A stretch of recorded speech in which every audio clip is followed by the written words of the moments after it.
The head doctor's laughter echoed through the ballroom as he pointed at my simple dress. "You don't belong here, Lily. Go back to cleaning bedpans where a poor nurse belongs," he sneered in front of everyone. I stood there with tears in my eyes, holding a secret that was burning in my heart. They had no idea that I was the only woman in the world who shared a bed with the man they all feared. Suddenly, the heavy gold doors swung open, and the room went silent as Alexander Sterling walked straight toward me. He ignored the board of directors and declared to the shocked crowd, "She's my wife." "She's not just a nurse, she's my wife." Tell me which city you are watching from. Your messages make my day. And if you are not part of Dramora Stories yet, subscribe now. Because the look on their faces when the king defended his queen was priceless. Now, let us see the moment the bullies realized they just insulted the woman who owns their careers. Let me go back 6 months, to the night I made a promise I didn't fully understand. Alexander Sterling stood in my tiny studio apartment in South Boston, his tailored suit completely out of place among my secondhand furniture. He had just asked me to marry him, not because he loved me, but because he needed protection from a corporate war. His enemies were circling, and a wife would make him appear stable, committed, untouchable. I said yes because my mother's medical bills were drowning me and he offered to save her life in exchange for mine. The agreement was simple on paper. We would marry in secret, live separate lives, and divorce after 1 year when his company stabilized. No one could know, not my coworkers at Boston General Hospital, not his board of directors. Alexander would remain the untouchable billionaire CEO of Sterling Healthcare, and I would remain Lily Anderson, the invisible night shift nurse who ate ramen for dinner and took the subway home at dawn. But some promises are easier to make than to keep. The first time I felt the weight of our secret was 3 weeks into our marriage, when Alexander showed up in my emergency room with a gash on his hand from a broken champagne glass. I had to stitch him up while pretending he was just another patient, while every nerve in my body screamed to touch him differently, to ask if he was really okay. He looked at me with those storm gray eyes and said nothing. The attending physician, Dr. Marcus Miller, watched us with suspicious interest. He was the kind of doctor who believed nurses were beneath him, useful only for following orders and cleaning up his mistakes. He had made my life difficult since I started at Boston General, assigning me the worst shifts, questioning my competence in front of patients, making sure everyone knew I came from nothing. That night, after Alexander left the area, Dr. Miller cornered me.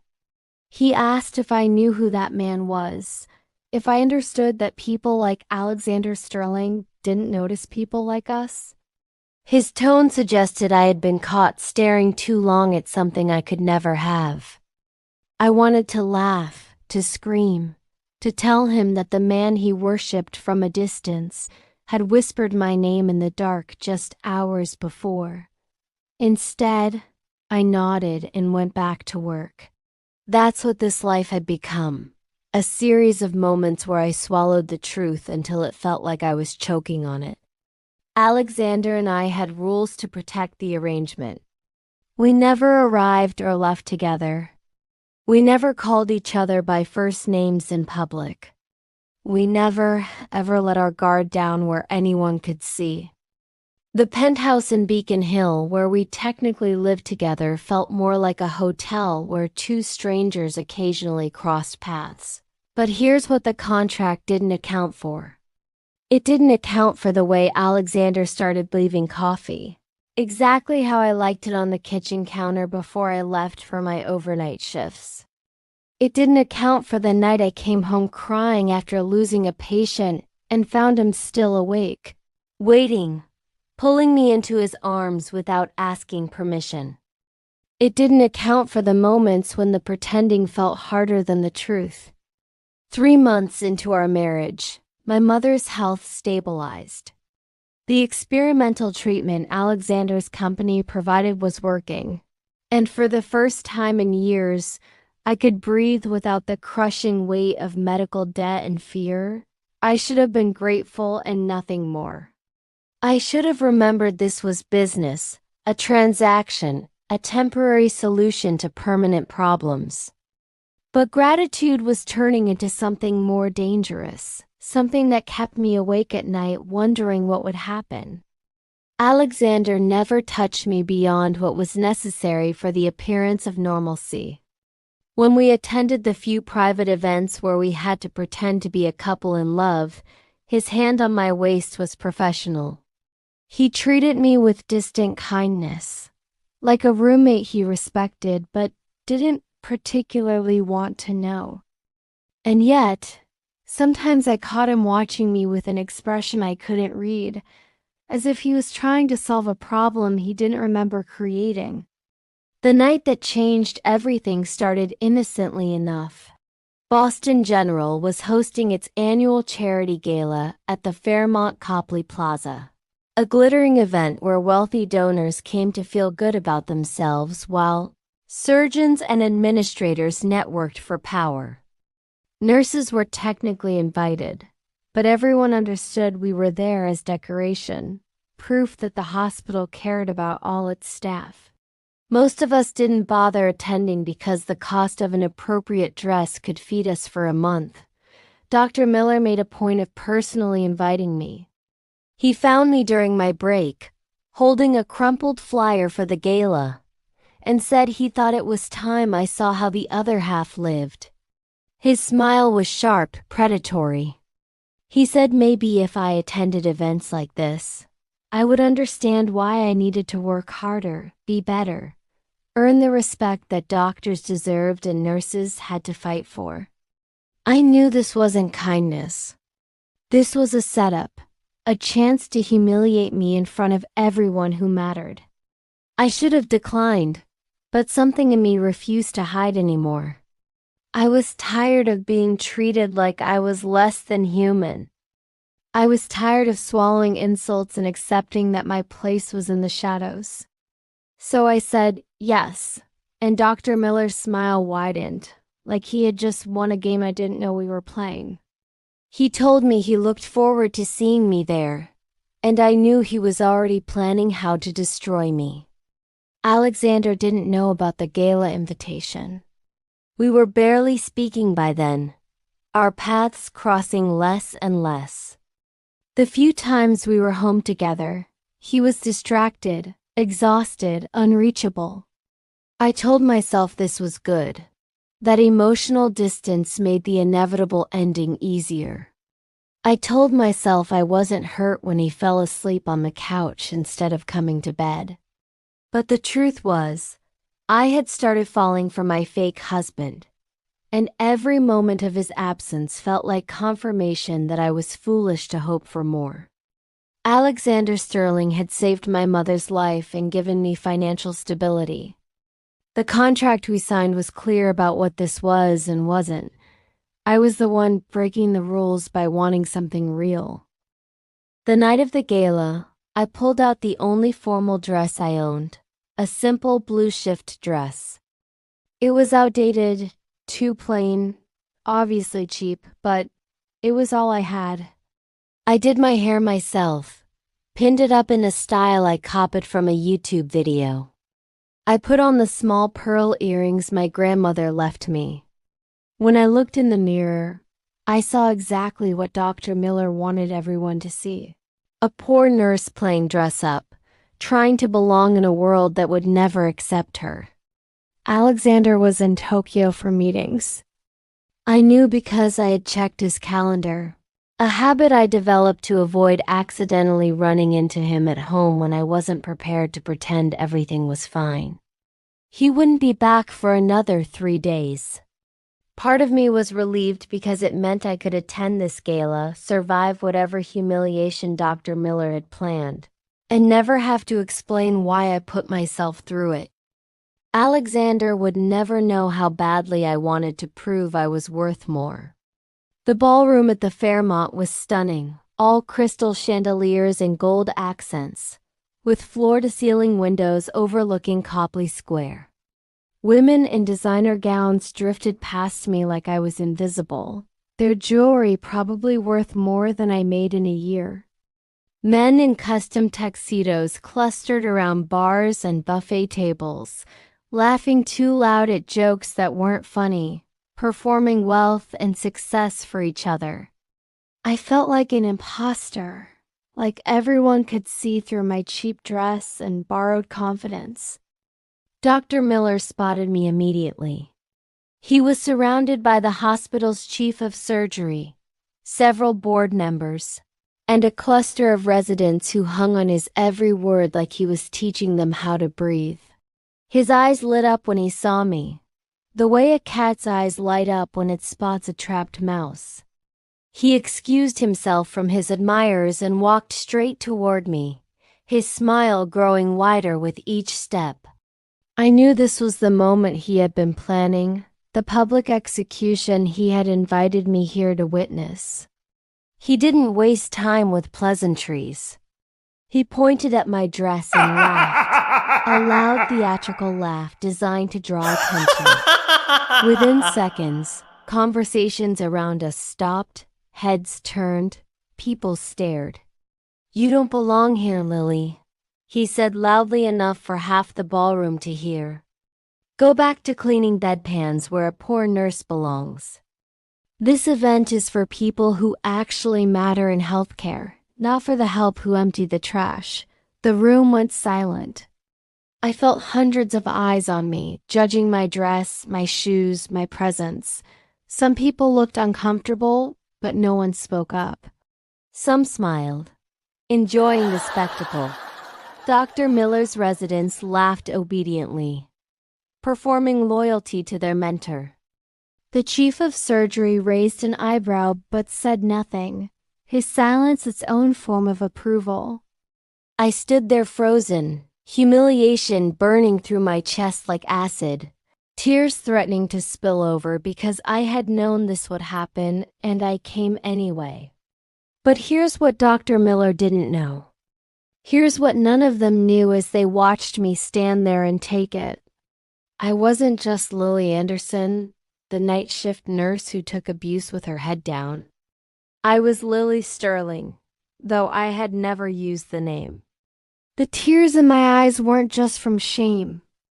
They were from rage, from 6 months of swallowing every moment where I wanted to scream the truth. From knowing that the man I was falling in love with had made me promise to stay invisible.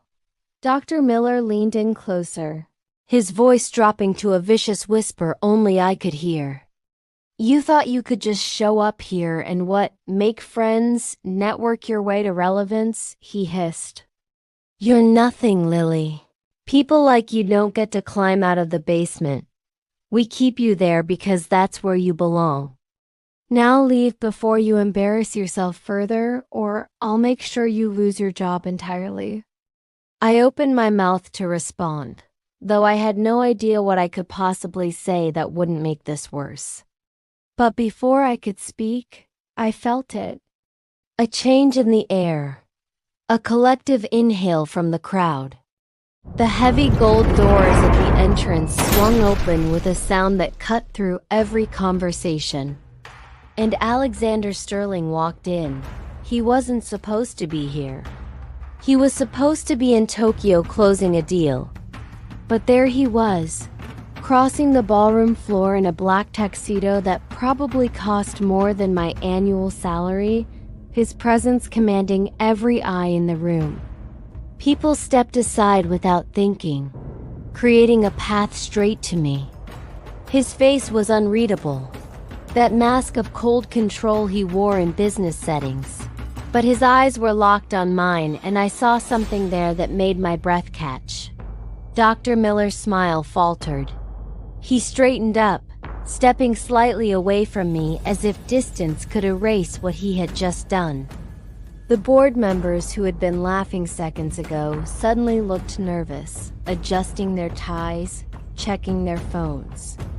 The entire ballroom held its breath as Alexander Sterling, the man they all feared and courted and desperately wanted to impress, stopped directly in front of me. He didn't acknowledge Dr. Miller. He didn't greet the chief of surgery. He looked only at me. And then he did something that would destroy every carefully constructed lie we had built over 6 months.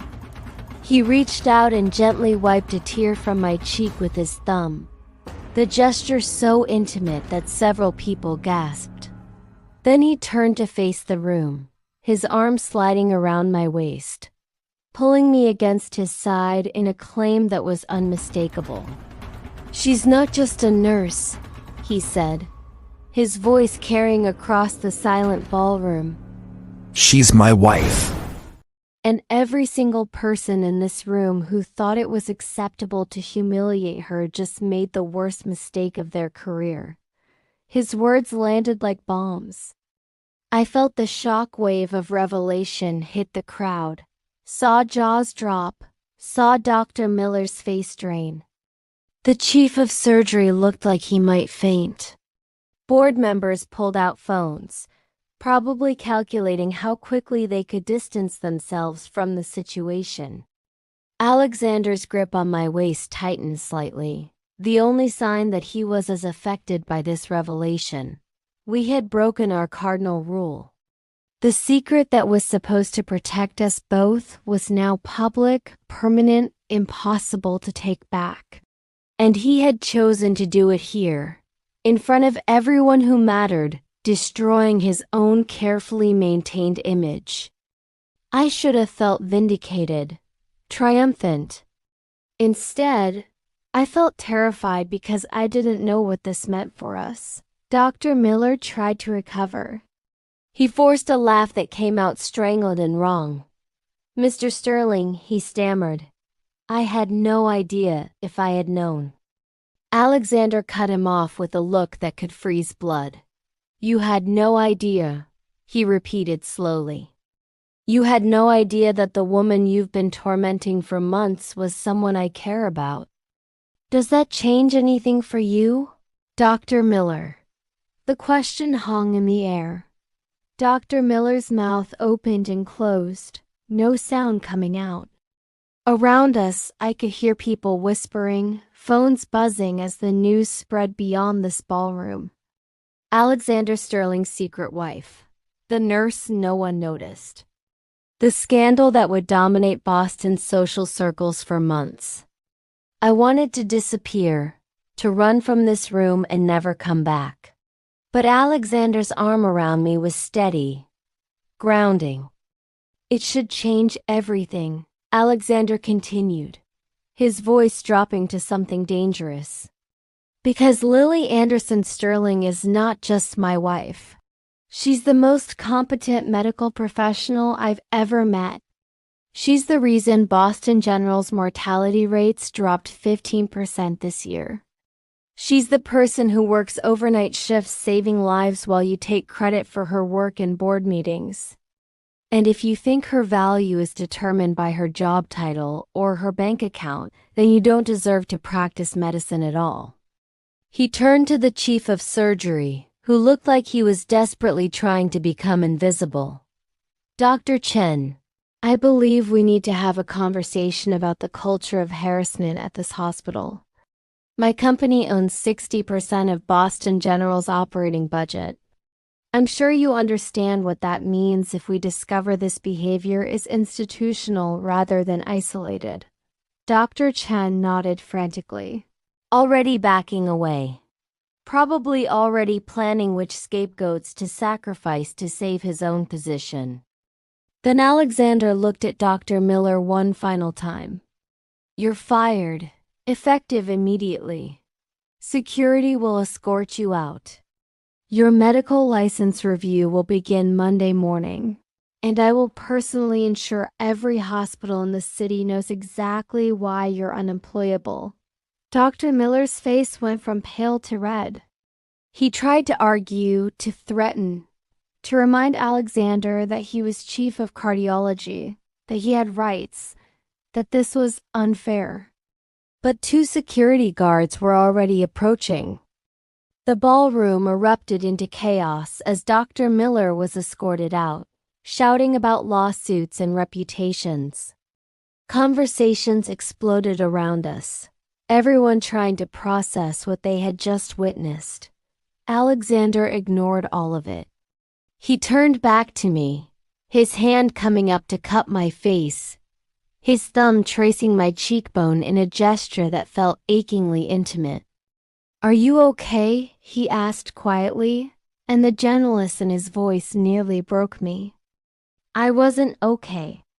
I was overwhelmed, confused, terrified about what this revelation meant for both of us.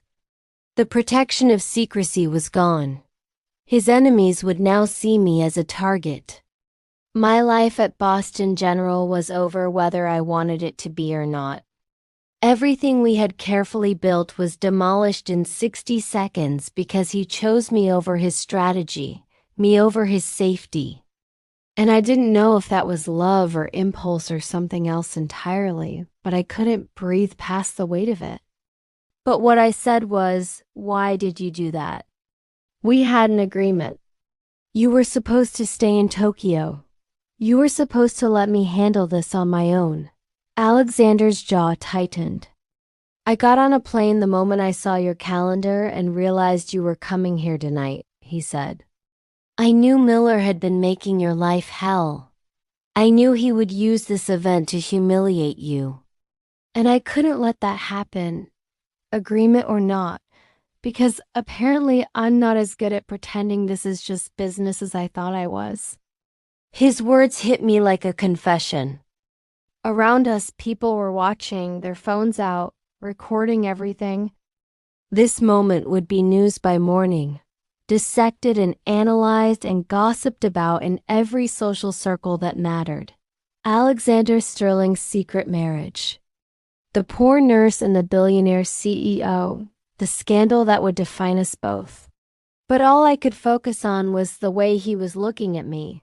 Like I was the only person in the room, like the rest of the world could disappear and he wouldn't notice. He leaned in closer, his forehead nearly touching mine, his voice dropping to something only I could hear. "I'm sorry I made you feel like you had to be invisible," he said. "I told myself it was to protect you. But the truth is I was protecting myself. Because admitting I care about you means admitting this stopped being fake a long time ago, and I didn't know how to handle that. So I kept my distance and pretended indifference. I couldn't speak past the emotion closing my throat. 6 months of loneliness, of swallowing feelings, of believing I was alone and wanting more, all of it cracked open and spilled out in that ballroom surrounded by strangers. Alexander pulled back slightly, his hand still on my face, his expression shifting to something more guarded. "We should leave," he said. "Let me take you home, the real home, not separate bedrooms and polite distance. Let me show you what I should have shown you from the beginning." But before I could respond, before we could escape the chaos closing in around us, another voice cut through the noise. "Lily, is this true?" I turned to see one of the senior nurses from my floor, a woman named Margaret who had always been kind to me despite Dr. Miller's attempts to turn everyone against me. She was staring at Alexander and me with wide eyes. I nodded because there was no point in lying anymore. Margaret's expression softened. She stepped closer, lowering her voice. "Everyone saw what Miller did to you," she said. "We all knew he was making your life hell. Most of us were too scared to say anything because he had power over our schedules, our evaluations, our careers. But what Mr. Sterling just did, exposing him in front of everyone who matters, that changes everything. You saved us all from that monster, Lily. Thank you." She walked away before I could respond, but her words opened a floodgate. Other nurses approached, Some apologizing for their silence, others thanking me, a few just staring. The junior residents who had laughed at Dr. Miller's jokes now looked horrified, probably realizing their loyalty to a bully might cost them their futures. And through it all, Alexander stayed beside me, his presence a shield against the chaos. But not everyone was grateful. The chief of surgery approached with a forced smile, already in damage control mode. "Mrs. Sterling," he said, using my married name for the first time, "I want to assure you that Boston General does not tolerate harassment. Dr. Miller's behavior was completely unacceptable, and we will be conducting a full investigation into the culture of our surgical department. We hope this incident won't affect Sterling Healthcare's continued partnership with our hospital." Alexander's voice was ice. "The investigation will be conducted by an independent firm, not internal staff. And Sterling Healthcare's partnership will depend entirely on the results. If we find that Miller's behavior was known and ignored by hospital administration, we'll be withdrawing all funding. I suggest you start preparing for that possibility, Dr. Chen." The chief of surgery went pale, nodded quickly, and retreated. The message was clear: protect Lily or lose everything. As more people approached to offer hollow apologies and transparent attempts at damage control, I felt myself starting to shut down. The adrenaline that had carried me through the confrontation was fading, leaving behind exhaustion and emotional overload. Alexander must have felt it because he suddenly made a decision. "We're leaving," he announced to no one in particular. He guided me through the crowd toward the exit, ignoring the board members trying to intercept us, the reporters who had somehow appeared. His driver was waiting outside, the car already running. Alexander opened the door for me, helped me inside, and slid in beside me. As we pulled away from the Fairmont, I watched the crowd of gawkers and gossipers recede through the back window. The life I had carefully constructed, the quiet invisibility I had relied on, all of it was gone. Tomorrow my face would be in newspapers and on social media. Everyone would know who I was, or at least who they thought I was. Alexander reached over and took my hand. The gesture was simple, but it felt monumental after months of careful distance. "I'm sorry," he said again. "I should have asked before I revealed everything. I should have given you a choice instead of making that decision for you."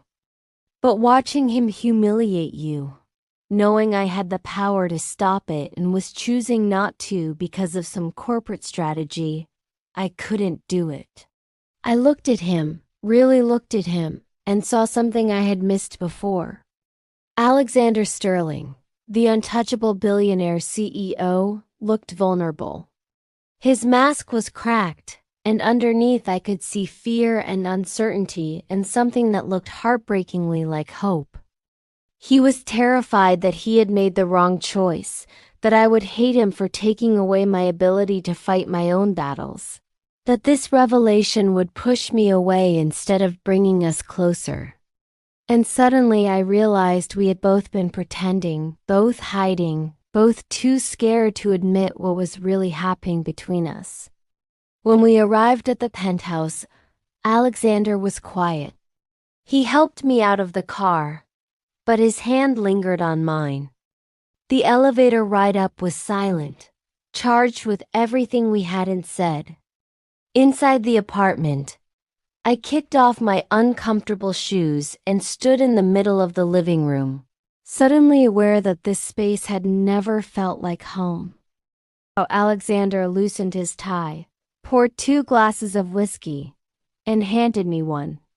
"I don't drink whiskey," I said automatically. He smiled slightly. "I know you drink herbal tea with honey, but tonight feels like a whiskey night." He was right. I took a sip and felt the burn chase away some of the numbness. We stood there, two people who shared a last name and a bed but had somehow remained strangers, finally forced to confront what we had been avoiding. "Why did you really marry me?" I asked. The question came out sharper than I intended. "You said it was for protection, for stability, to make the board of directors happy.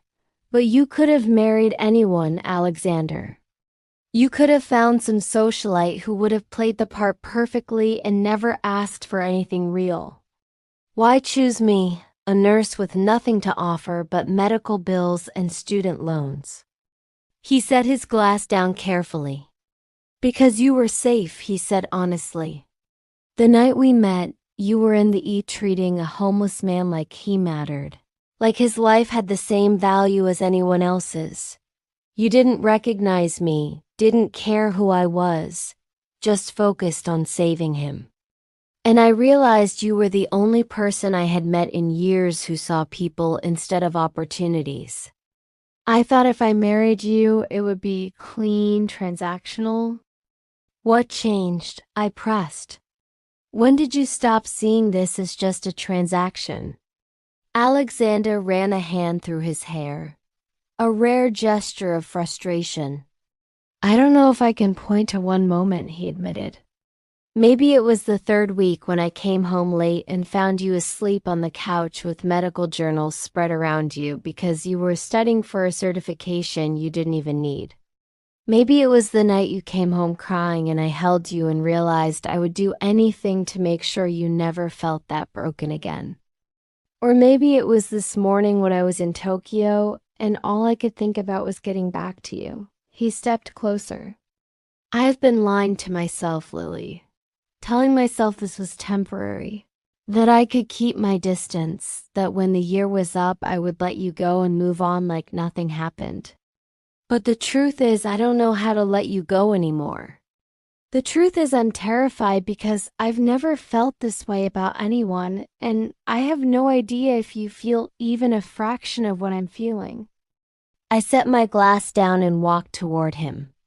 "For 6 months I thought I was alone in this," I said quietly. "I thought you saw me as an obligation, a convenient solution to a problem. I convinced myself that falling for you was the worst mistake I could make because you were never going to feel the same way. And tonight, when you walked into that ballroom and destroyed your own strategy to defend me, I didn't know what to feel." "Which are you?" he asked. "All three," I admitted. "I'm grateful because no one has ever stood up for me like that. I'm furious because you made the choice for me and I didn't get to fight my own battle. And I'm terrified because everything just changed and I don't know what happens next. But I'm also relieved, Alexander, because pretending this was fake was killing me. And now we don't have to pretend anymore."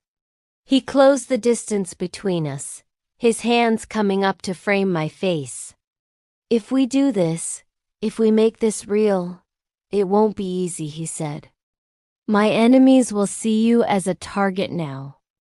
The media will tear apart every aspect of your life. People will question your motives, assume you married me for money, make your life infinitely harder than it was before. Are you sure you want that?" I covered his hands with mine. "I didn't marry you for your money," I said firmly. "I married you because I was desperate to save my mother and you offered a solution. But I'm staying because somewhere along the way you stopped being the stranger I made a deal with and started being the person I can't imagine my life without. So yes, I'm sure. But I need you to promise me something." "Anything," he said without hesitation. "Promise me you won't try to fight all my battles for me," I said. "Promise me you'll let me be strong. Let me make my own choices. Let me stand beside you instead of behind you. Tonight you defended me and I'm grateful, but I don't want to be someone you have to rescue.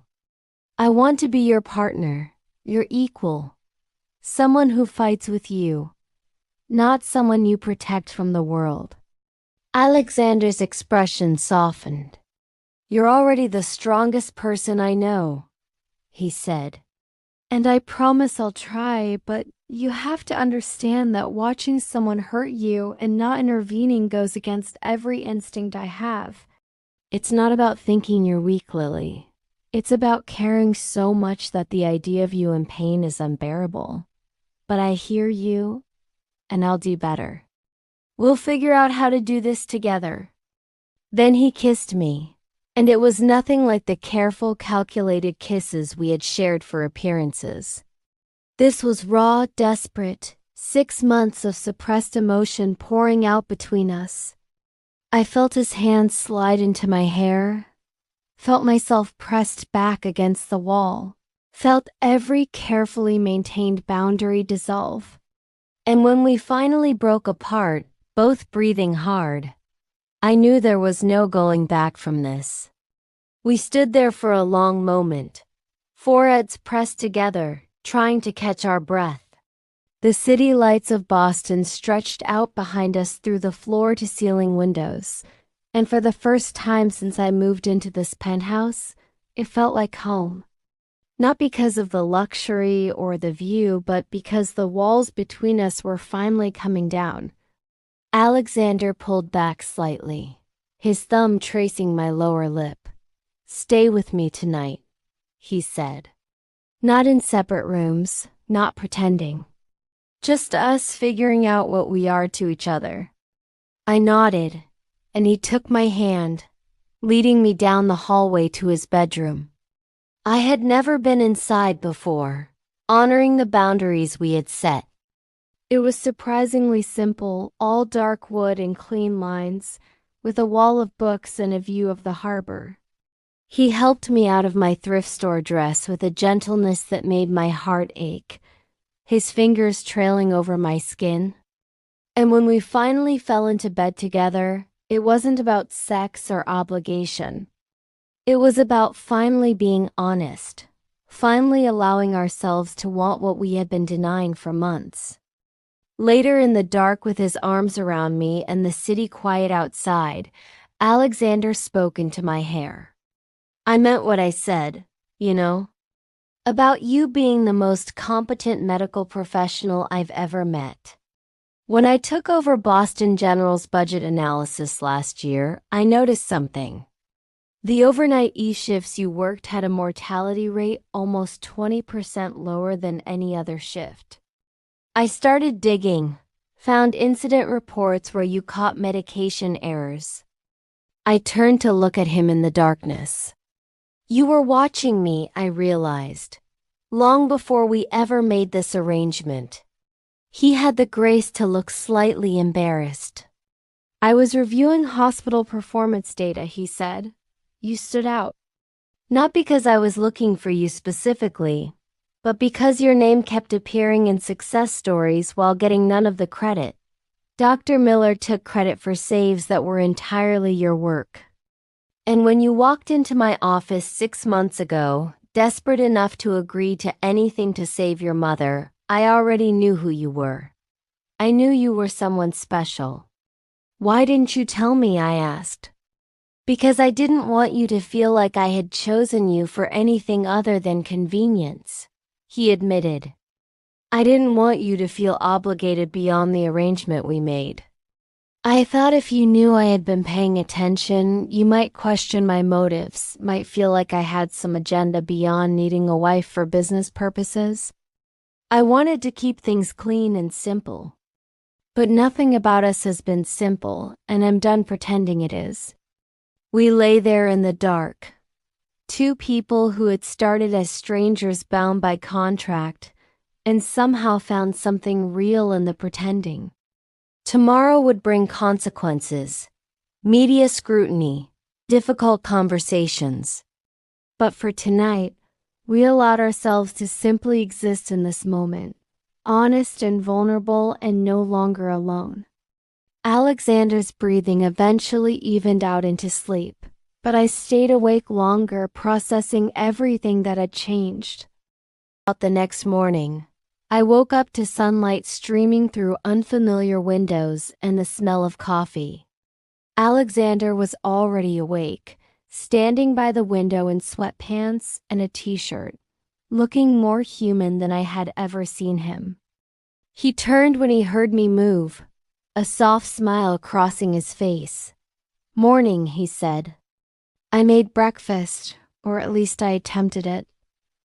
Fair warning, cooking is not one of my skills."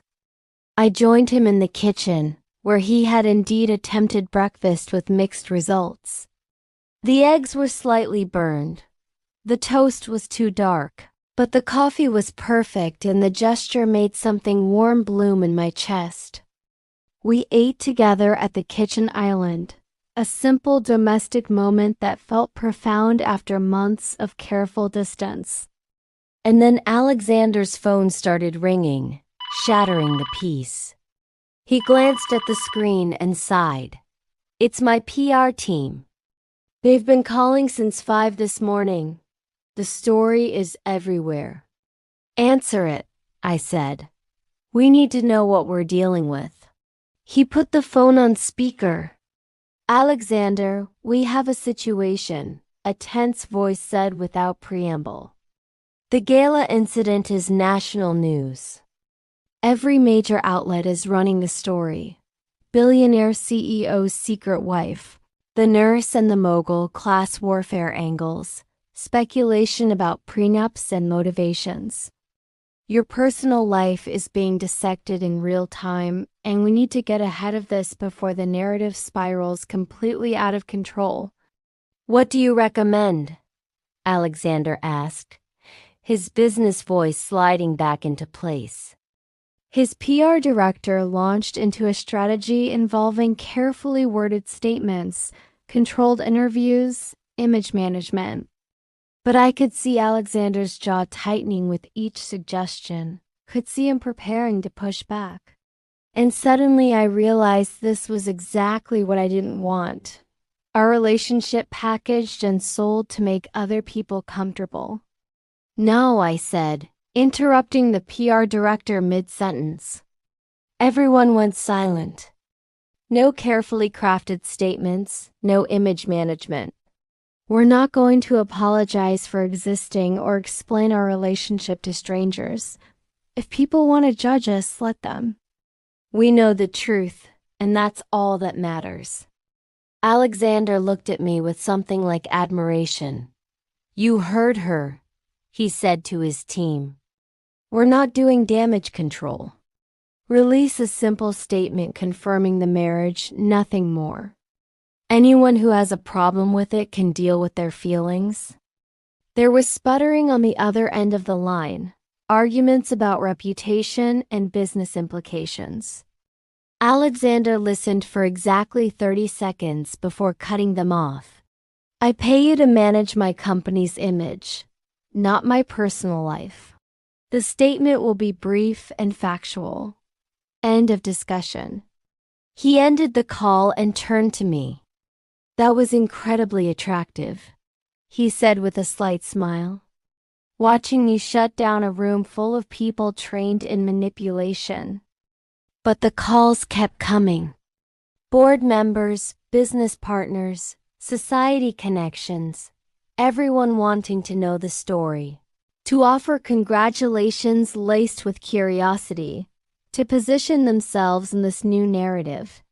Alexander handled each one with increasing irritation, making it clear that his personal life was not up for discussion. And through it all, I sat beside him, no longer hiding, no longer pretending to be anything other than exactly who I was. By noon, we had to address the hospital situation. Dr. Chen called personally, his voice shaking slightly. "Mrs. Sterling, Mr. Sterling, I want to apologize again for what happened last night. We've begun the investigation into Dr. Miller's conduct, and I can assure you that Boston General takes these matters extremely seriously. We hope this won't affect our ongoing partnership." Alexander's response was cold. The investigation will determine the future of our partnership. But Dr. Chen, let me be very clear about something. My wife's experience at Boston General was not an isolated incident of one doctor's misconduct. It was systemic failure at every level. Nurses at your hospital are overworked, underpaid, and treated as disposable. That changes now, or Sterling Healthcare walks away entirely. Dr. Chen tried to argue to explain budgets and constraints, but Alexander wasn't interested in excuses. Here's what's going to happen. Alexander continued. Boston General will implement an immediate raise for all nursing staff, 20% across the board. You'll create an independent reporting system for harassment that doesn't go through department heads who might retaliate. You'll promote based on competence, not politics. And you'll make my wife the new director of nursing operations with full authority to reform your entire culture.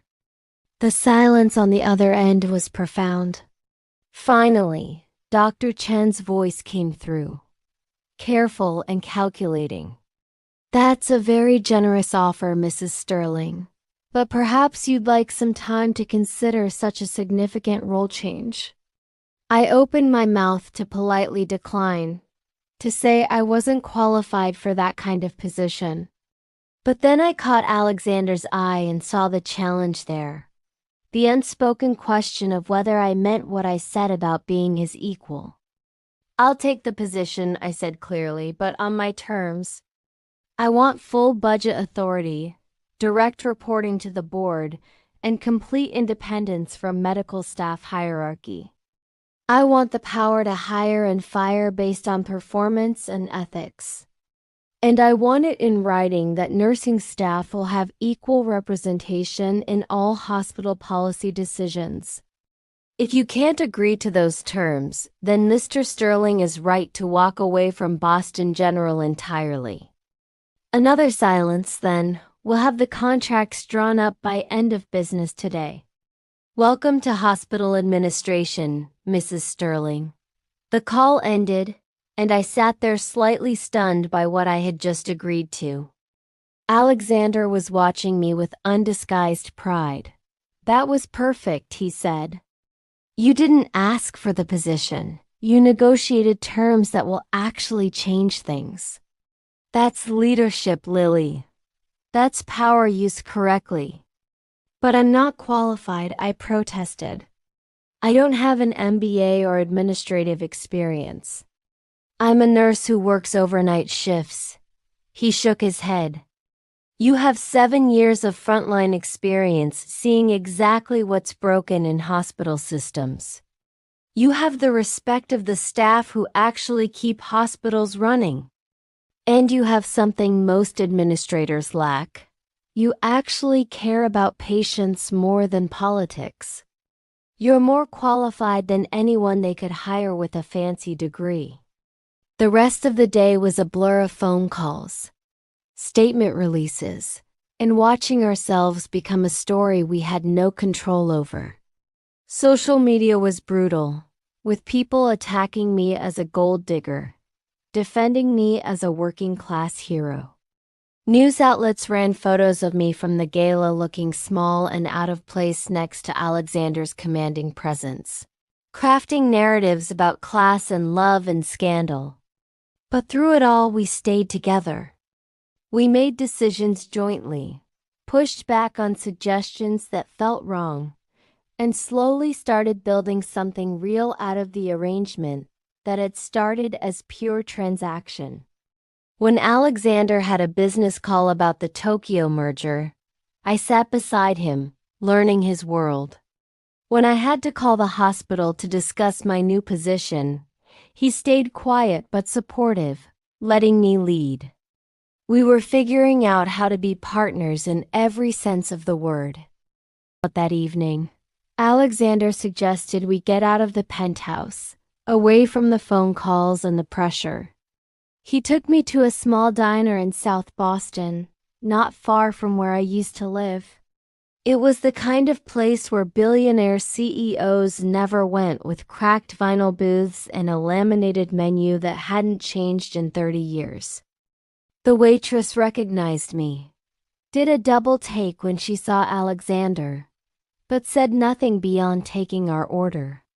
We ate burgers and fries like normal people, and Alexander asked me about my plans for the director of nursing position.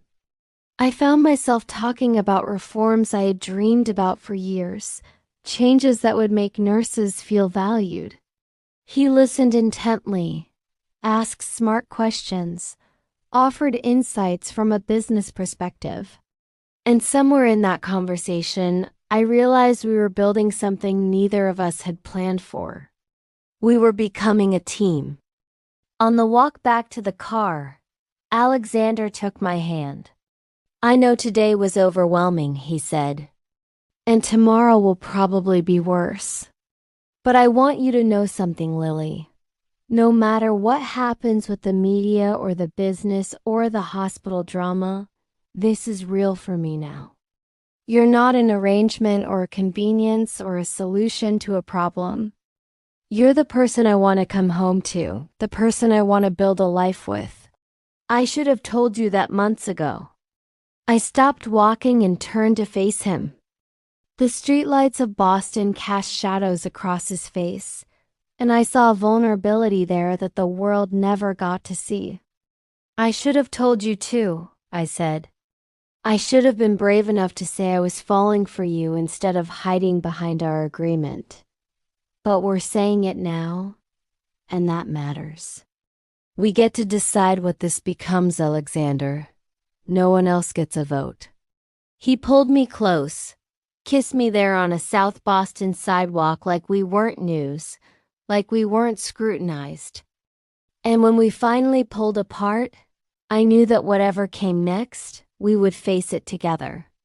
The contract that started our marriage was void now, replaced by something infinitely more binding.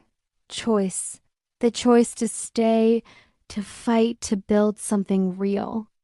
3 months later, I stood in my new office at Boston General Hospital, looking out at this city where I had felt so small and invisible just a year before. The Director of Nursing Operations title still felt surreal, but the changes we were implementing were undeniably real. Nurse satisfaction scores were up 40%. Patient care metrics had improved across every department, and I had personally overseen the termination of 3 more doctors whose behavior had been tolerated for far too long. Alexander appeared in my doorway with coffee and that soft smile he reserved only for me. "Ready to go?" he asked. We had plans to visit my mother, who was in full remission and living in a small house Alexander had bought her outside the city. She knew the truth about our arrangement now, had cried and laughed. As we walked out of Boston General together, I thought about the girl I had been a year ago. Desperate, drowning, willing to marry a stranger to save someone she loved. I thought about the woman I was now, standing beside a man who had started as a business arrangement and become my partner in every way that mattered. And I realized that sometimes the life you plan is nothing compared to the life that finds you. Alexander squeezed my hand as we reached the car. "What are you thinking about?" he asked. I smiled up at him. "I'm thinking about how I used to believe I didn't belong in rooms full of important people," I said. "And now I realize I never needed to belong in their rooms. I just needed to find someone who wanted to build a room of our own, where the only thing that matters is what we choose to make of it." He kissed the top of my head. "Best decision I ever made, marrying you," he said. "Even if the reasoning was terrible and the execution was worse." I laughed. "Best mistake I ever made, agreeing to it." We drove away from the hospital where our story had played out in secret for so long, away from the ballroom where everything had exploded into public view, towards something neither of us had planned but both of us had chosen. And in the end, that choice made all the difference. The end. We shrink ourselves to fit spaces too small for our dreams. Apologize for taking up room we have every right to occupy. And believe the lie that our worth is determined by titles, bank accounts, or the approval of those who claim to matter more. But here is what Lily taught me, and what I hope this story has shown you. You do not need permission to be valuable. You do not need a billionaire to declare your worth to a room full of skeptics. Your value exists independent of recognition, independent of rescue, independent of anyone's ability to see it. The real transformation in this story was not when Alexander defended Lily at that gala. It was when Lily stopped waiting for someone else to validate what she had known all along. That she was extraordinary exactly as she was. That her compassion was power. That her presence in any room made it better. Alexander did not save her. He simply had the wisdom to recognize what she had always been. And when she finally saw herself through eyes unclouded by other people's diminishment, she became unstoppable. So if you are watching this and feeling small, if you are in a room where people treat you as invisible, if you are exhausted from proving your humanity to those who have decided you are less than, please hear me. You are Lily. You are the nurse saving lives while others take credit. You are the woman in the simple dress surrounded by designer gowns, standing tall despite every attempt to make you shrink. You are the person whose worth was never actually in question, except in the minds of those too blind to see it. And one day, maybe tomorrow, maybe years from now, you will have your ballroom moment. Not because someone powerful will rescue you, but because you will finally give yourself permission to stop shrinking. You will look at the people who mocked you and realize their opinions were never the measure of your value. You will choose yourself with the same fierce certainty that Alexander chose Lily, and in that moment, you will understand what this story was really about. It was never about being saved. It was always about being seen first by yourself, and then by someone worthy of seeing you. Your worth is not negotiable. Your place is not conditional. You belong because you exist, because you care, because you keep showing up even when the world tries to erase you. And that, more than any title or recognition or public declaration, is what makes you extraordinary. So subscribe to Dramora Stories not just for the romance, but for the reminder. The reminder that you are enough, that you deserve love that sees you fully, that your story matters whether anyone witnesses it or not. Because at the end of the day, the most important person who needs to believe in your worth is you. And once you do, once you truly internalize that your value is inherent and unshakable, no Dr. Miller in any ballroom will ever have power over you again. That is the real happily ever after, the one where you rescue yourself. Thank you for staying with me until the end of this story. If it reached your heart, even just a little, do not leave without letting me know. I personally curate and bring these journeys to life for you. A simple heart in the comments is enough.